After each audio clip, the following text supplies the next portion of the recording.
Okay, are we live and good to go, Mr. Blocker? We are live. Yes, you're ready to go. Ready to go. Thank you very much. So with everybody here, we're going to call the meeting to order. The time I have is 5:36 p.m. on Wednesday, May 26th. I'll start with a roll call of the Finance Committee members. So I'll start Trustee Brown. Present. Trustee Steve. Yep. Trustee Steve. Yeah, I know he was. Okay, I see you. Look, I think it may have some audio issues, but Trustee Steve Mark present, and Trustee House is also present. We have 3 members. A quorum is present. Start off with the Pledge of Allegiance. I pledge allegiance to the flag of the United States of America and to the republic for which it stands, one nation under God, indivisible, with liberty and justice for all.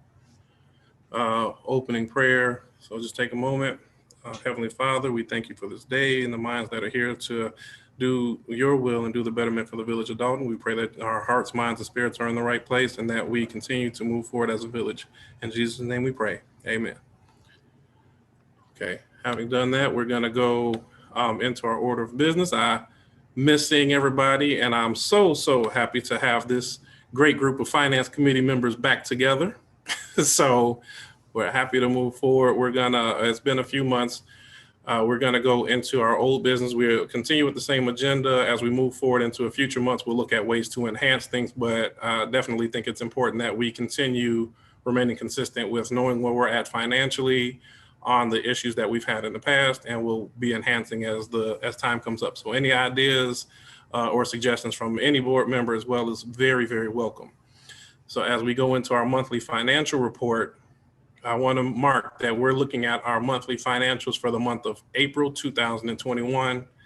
April has significance because it is the last month of our fiscal year. So all of the budgets that we did have for fiscal year 2021 have been completed.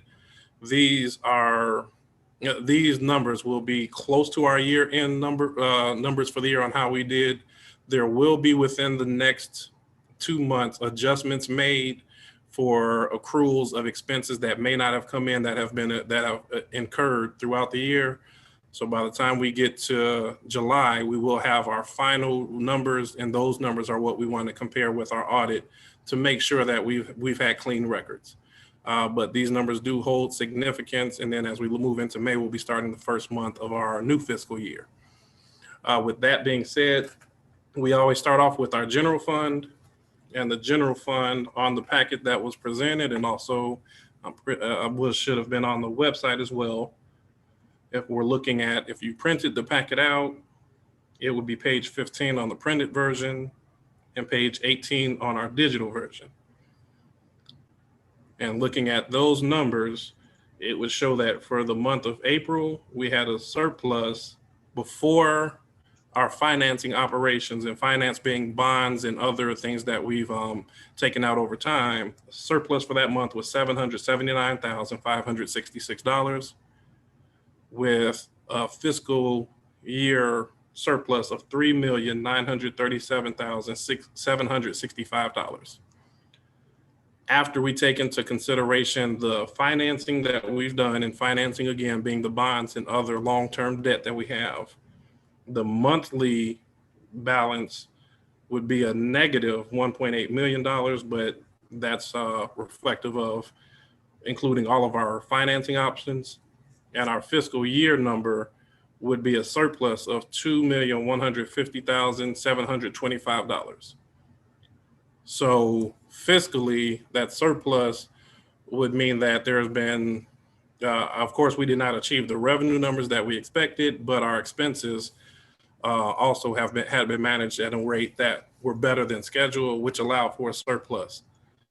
So I'm going to elaborate a little bit on my understanding of it, and then I'll ask our finance guy, Chris, to weigh in as well from what he's seen, because he is our eyes and ears at the village every day. And then I'll open it up for committee members to have comment, and then our other board members, because we're grateful to have our trustee I'm used to seeing trustee-elect, our trustee Kiana Belcher on the line, so we want to make sure everybody gives their input. So my understanding of our surplus 2.2 million, which of course means that we have been doing really well, but we want to make sure that if there are surpluses, we're committing that money into the village and making sure that we're improving the roads and making sure we have all the hires we need. Some of the surplus we got was $750,000 as a result of COVID relief grant funds that our administration had applied for and received, as well as $1.3 million worth of savings because we did not fill all positions within our budget. So it's a good thing that we managed efficiently when we look at our service levels in terms of ways that we can improve public works, our fire department, police department. It is very important that we have that staffed. So as a board, I think we want to take a look at these are the things we have to do, or this will be the staffing levels if we wanted to continue to operate in a surplus mode or to use funds for different things, or is our money best spent by hiring more people? So I kind of want to throw that out there for consideration. Chris, if you have thoughts that you can elaborate on in terms of the surplus and how you see it, or things that we've done well and things and areas that you would think are concerns, please do so at this time. So a few areas that to me are of a little bit of concern. So on page 10, if you're looking at electronically, and page 7, if you're looking at it as a hard copy, our property taxes that we have received in fiscal 20, which would have been April 30th, 2020, we received 5.3 million in real estate taxes. Those are the monies, those are your main revenue stream to fund general operations. As of April 30th, 2021, the real estate taxes that we have received are 4.4 million. So almost a $900,000 decrease in your main revenue stream. That is going to create a problem both on a cash flow standpoint and on a future surpluses. Because if our main revenue streams are going down, that is going to hurt.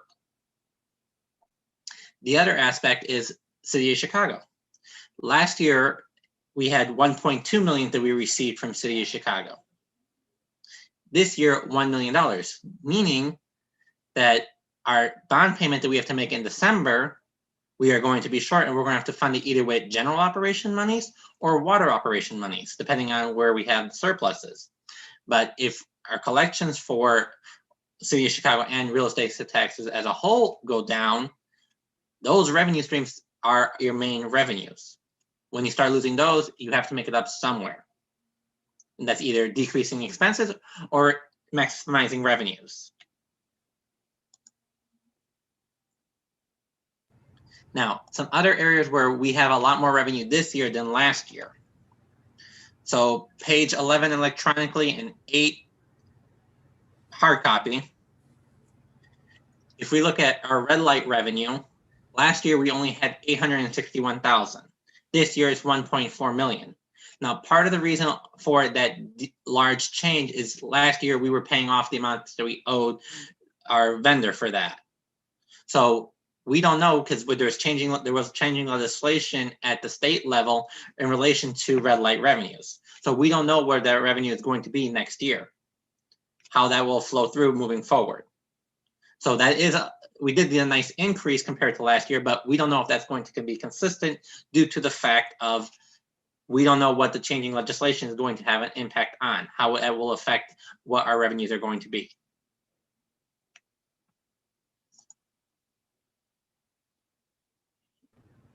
One more item, and this we haven't had any confirmation yet, but the governor did release notice that they may be decreasing all municipalities' share of state income tax, meaning that what we would get in state income tax, which is the previous page, we received this year 2.6 million before accruals.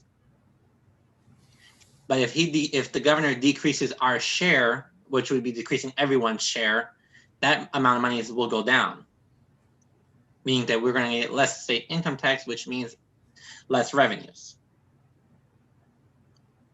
So are there any questions on the revenues before I move to expenses? I have no questions. Any committee or board member have questions?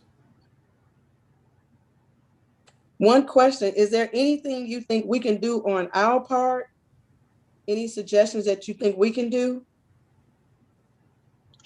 So I think one of the items we need to work on is making sure we maximize as much of our various revenues as possible, whether that's code enforcement, property taxes, etc. We just want to try to maximize collection of as much of those revenues as possible. So that way we can at least make sure that we are getting what we're billed. So if we bill $100, we at least make sure we get that full $100. Exactly.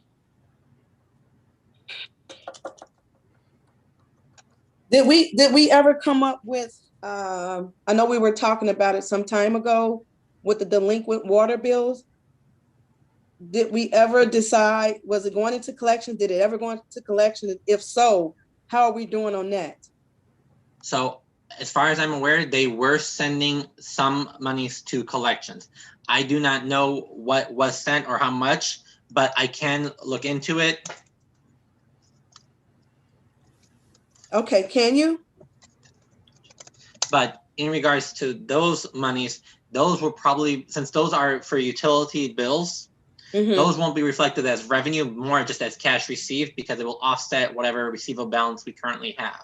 Okay. So it won't show as an effect of a revenue standpoint, but it will show up as an effect from a cash flow standpoint. Okay. Okay. Thank you, Chris. Okay.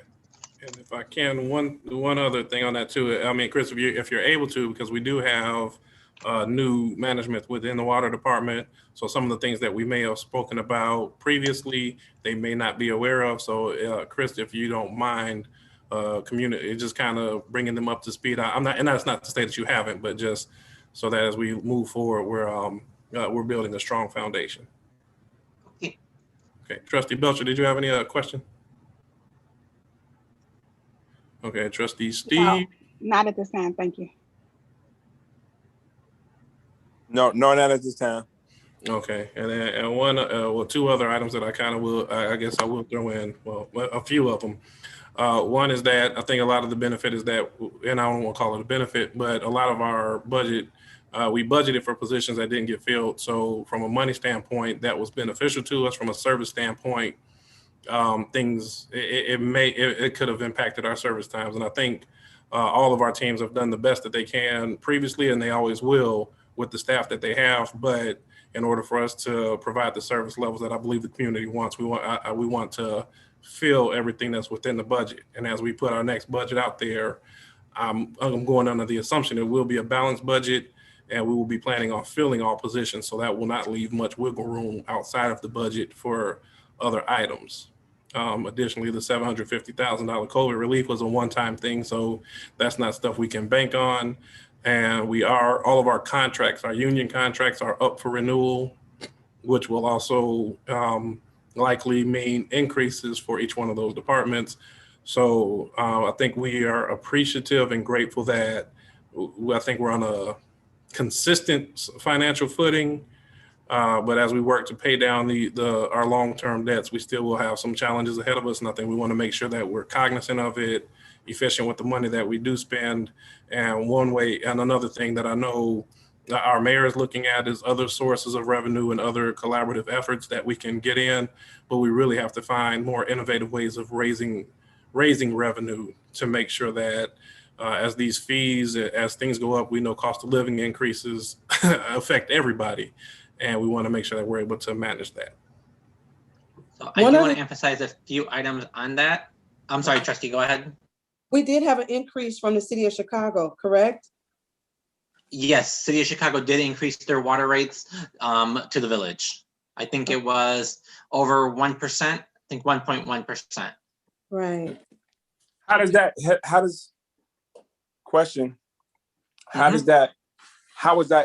impacted?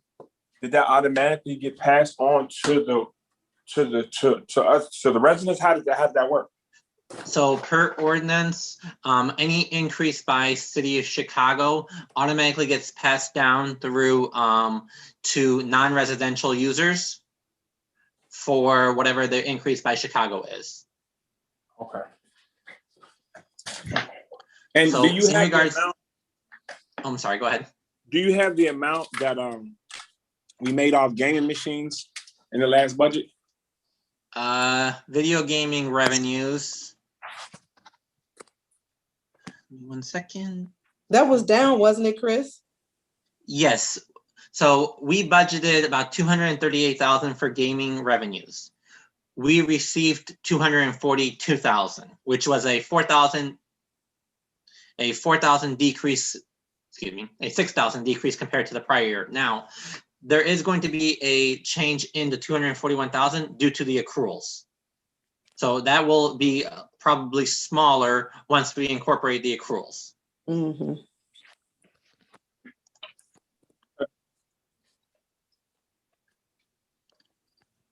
Speaking of expenditures, so the village in last fiscal year agreed the lieutenants and sergeants union contract, which was out of contract for almost 3.5 years. Mm-hmm. That only covers, I believe, 10 to 12 employees, which equated to about $200,000 of back pay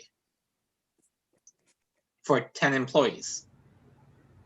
So if we follow the same expansion for the other unions that have been out of contract for multiple years, that can get extremely large and into how much the village will have to pay for back pay.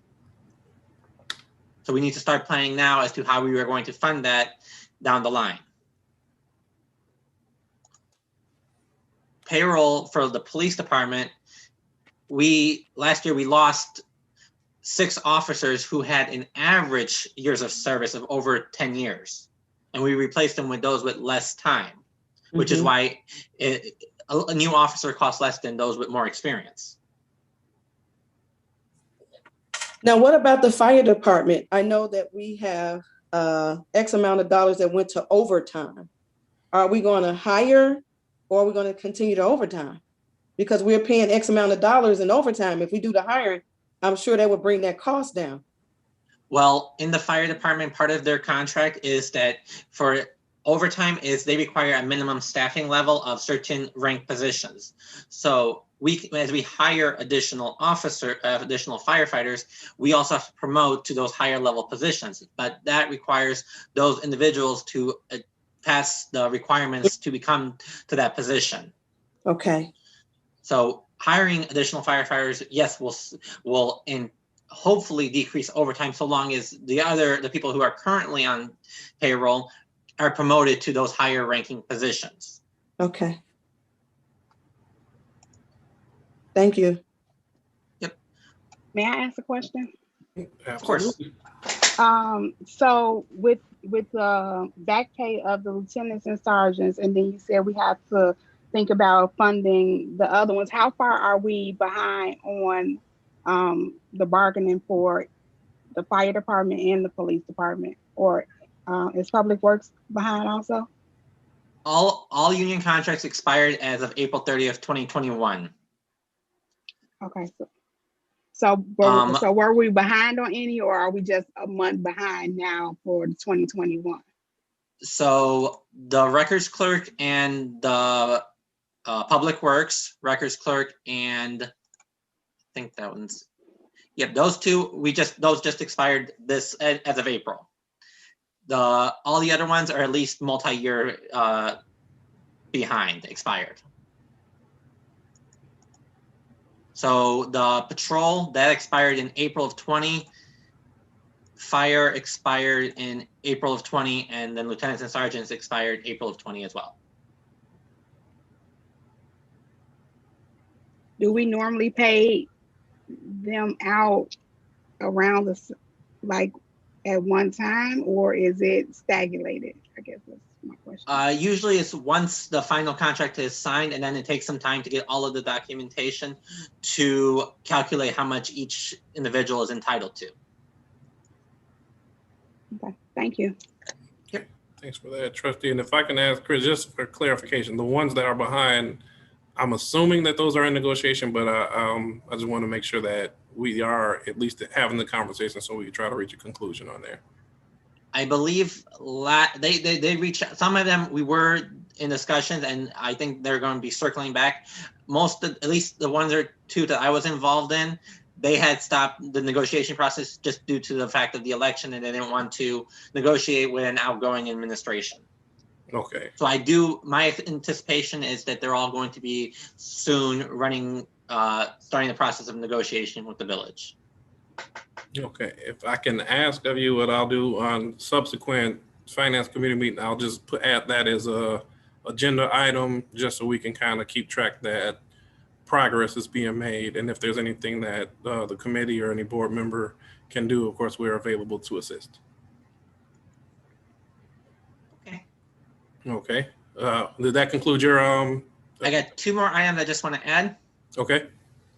So in Public Works, we've had quite a few capital improvements across the village.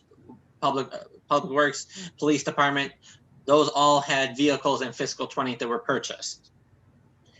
This year, we did not purchase as many vehicles, so that is part of the reason why expenses are lower than the previous year.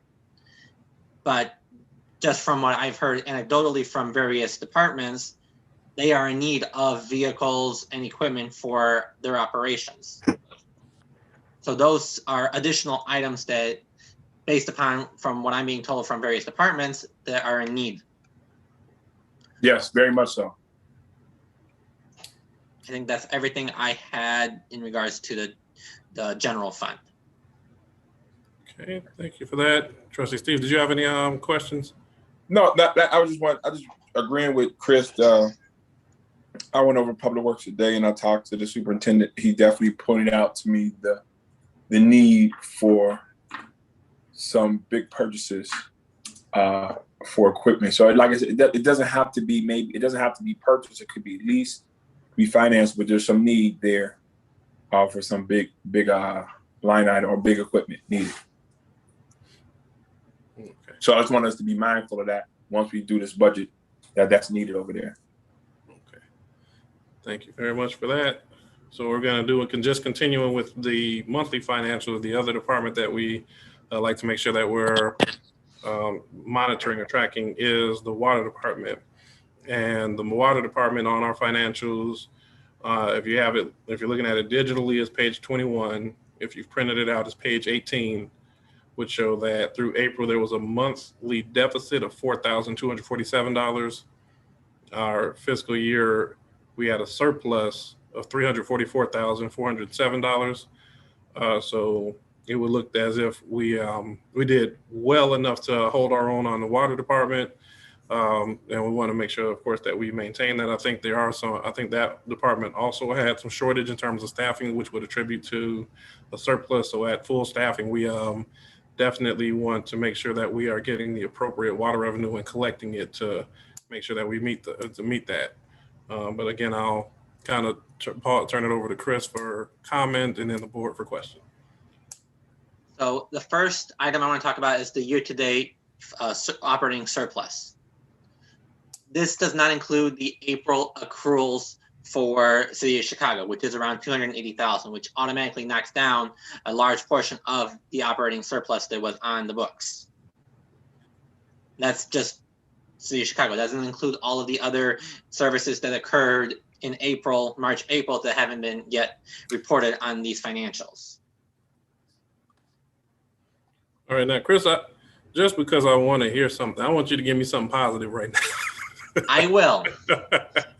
We should have an increase in the sense of the revenue because we also have accruals for revenues. So Okay. that should also reflect an increase. So it may decrease some of that effect of City of Chicago as an offset. Okay. And one thing I think we want to make sure that we're looking at as a committee and as a board, because we're talking about the accruals, which are expenses that have not quite been sent to us. As we come into likely July, we probably should revisit April's financials to see what impact the accrued expenses and revenue have had on these numbers for the end of our fiscal year. One other item, and I'm sorry, this is the one's a little bit on the negative note. Mm-hmm. So the following, we've billed less revenue this year compared to the last year. But if you go back 2 pages, you will notice that our receivables, so page 19 electronic and page 16 hard copy, you will notice that our receivables went from 4.3 million to almost 4.6, which means that we have less revenue, but we also have less collections, meaning that the village as a whole is billing less, but we're also collecting less. If I can ask, what things would have us billing less? And I'm saying that we have more, over the last year, more people were at home. So I would imagine more water would have been used. So could you kind of theorize with me on what would cause that? So my biggest is your largest water users are not going to be the village residents. They're probably going to be your businesses. And with a Okay. lot of businesses shut down, that water usage is what went down, which also they're at a higher rate, which also impacts the lower revenues. Thank you. Yep. Any questions, committee or board? So this less billing is reflected due to possibly COVID and the shutdown, but once these numbers come back, I guess he said revisited in July for what, so we should start seeing a more stable, like getting back to, because even at, we're still not at 100% where things are completely open. The first half of the year or first half of this year, things are still not back the same. So we won't probably see stability to what 2023, because it wouldn't be 2022, correct? I'm going to be optimistic just because I'd rather give good news than bad. I'm hoping by the end of 2022, we'll have more stable revenue streams with that, just because I'm trying to be a little hopeful if they're giving all not great news. So I'm going to try to be hopeful. I understand. I'll take your hopefulness. I'm just trying to be concrete with a little bit to see, why the less billing versus the, what was going on in the world, I guess. Thanks. Okay. Any other questions, committee or board? Okay, hearing none, we're going to transition to our next item on the agenda, which is our bond payment. This we keep on our agenda because, as we may recall, some years ago we unfortunately missed our bond payments. We always want to make sure that we're on track for that. The payments for our bond come as part of our collection of our property tax revenue. So that money, as it comes in, our finance department, our team, Chris, does a good job of making sure that the appropriate amount is set aside. And also with a decrease in our property tax collections means that even with allocating the proper amount, there still could be and likely will be a shortage that the general fund may have to make up. But we do want to make sure that we at all times are remaining on target to make that payment. And if we are falling behind, we want to know about it so we can start looking for alternatives. So if I can, I'm going to ask Chris if you can, just to, I guess maybe speed up a little bit. We have that, and then our status of our water bills, because we have the payment to the city of Chicago. If you don't mind bundling that, just kind of talking about where we're at with the status of our water bill payments to the city of Chicago, as well as the status of our bond payments. Okay, so for the bond payments, I will direct everyone to either electronic 37 or hard copy 33. So that is the comparative debt service for all your various bonds. The one item I want to note on here is last year, the general fund had to fund $441,000 of the principal payment. This year, it was $553,000 or $554,000. So that's something that we need to recognize that for the next fiscal year, we may have to fund maybe over $500,000 with general fund monies. So now electronic page 43, hard copy 39. Our City of Chicago payment is going to be about 1.2 million. We currently have, through the combination of what we've collected in real estate taxes from prior months and from water surpluses for operations, we have 1.6 million in the account, which covers the entire amount for the next year payment. But that includes water operation surpluses. So if any water infrastructure improvements are needed, that's where those monies will also come out of.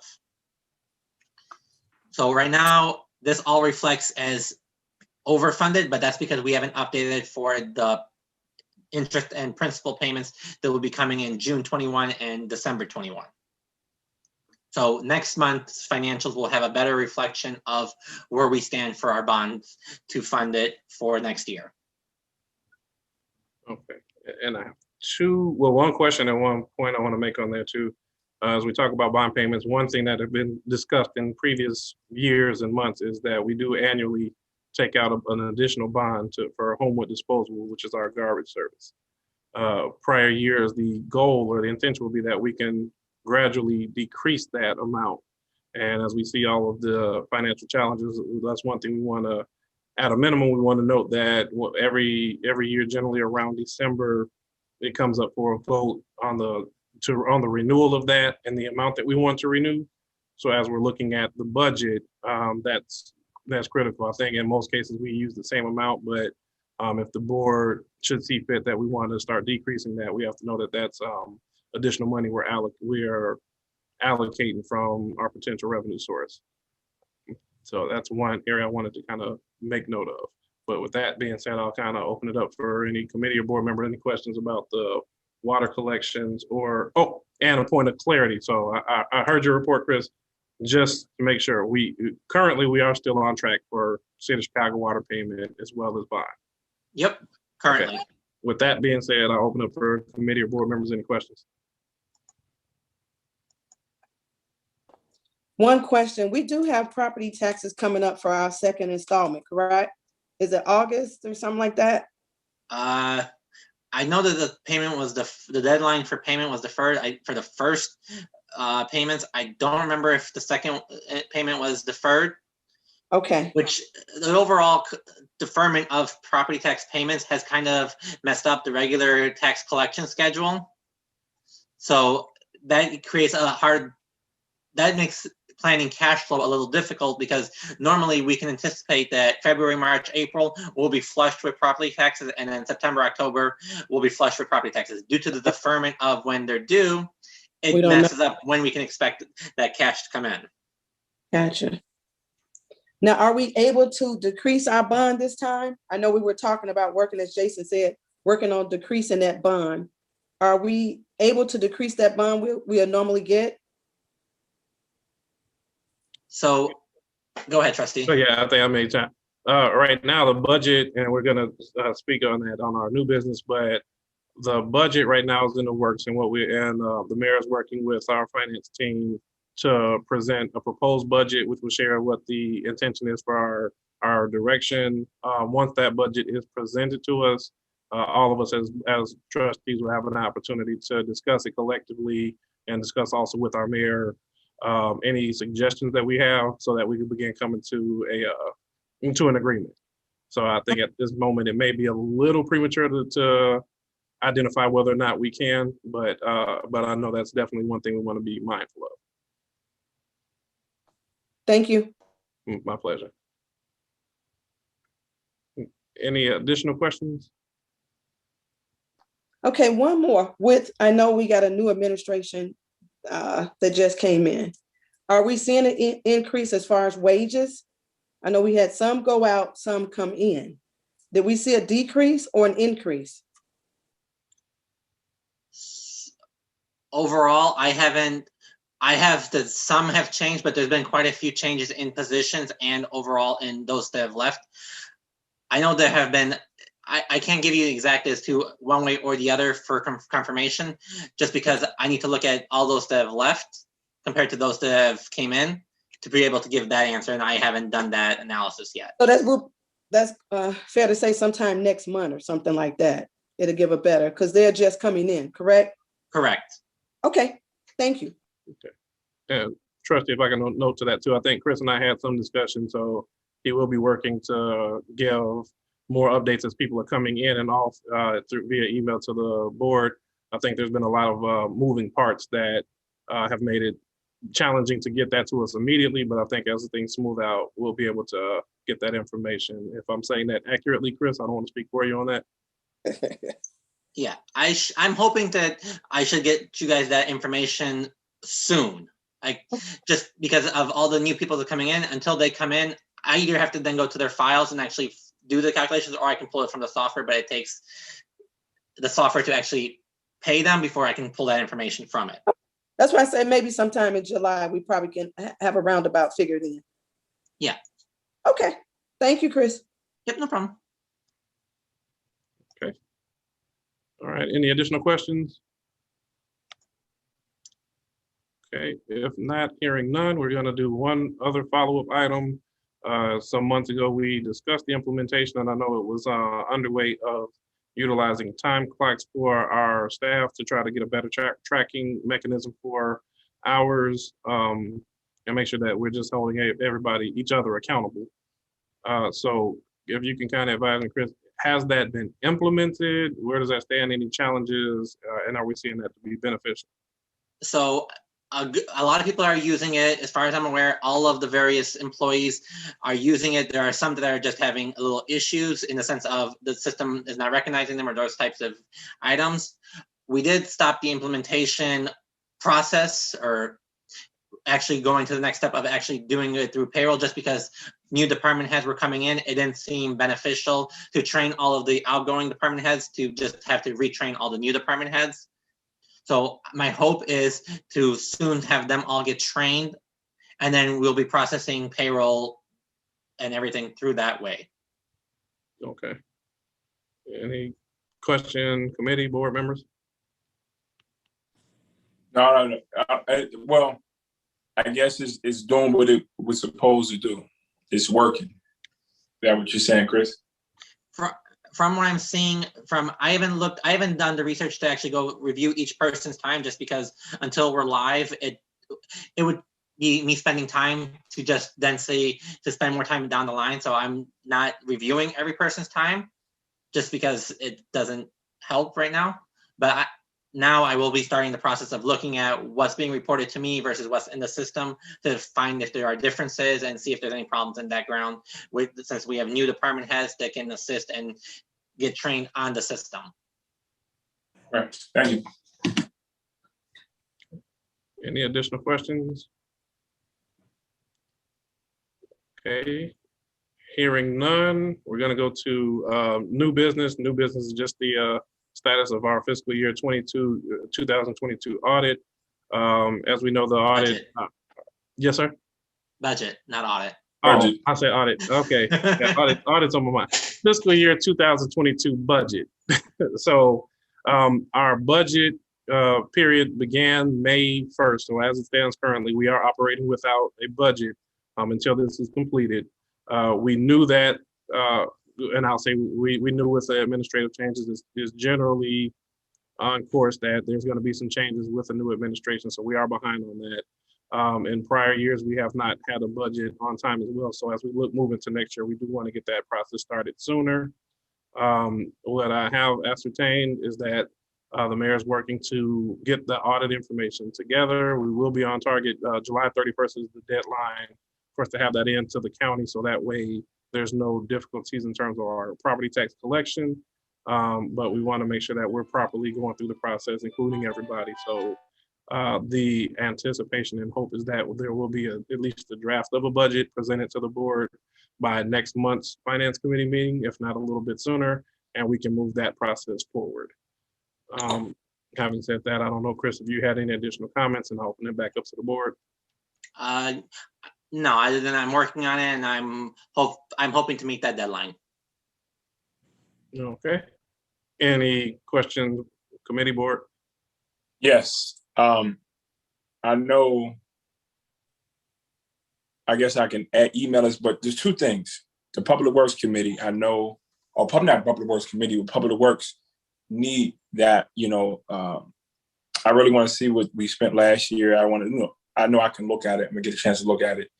And then we have to make some room for equipment and for some hires to get up to union contract. And then I spoke with the mayor, and she expressed her desire to do some upgrades in the media center. So I just want to put that out there now. If we can put if there's enough or something we can put in the budget for some upgrades and some equipment and some computers that's needed down there. So I just want to put that out there now.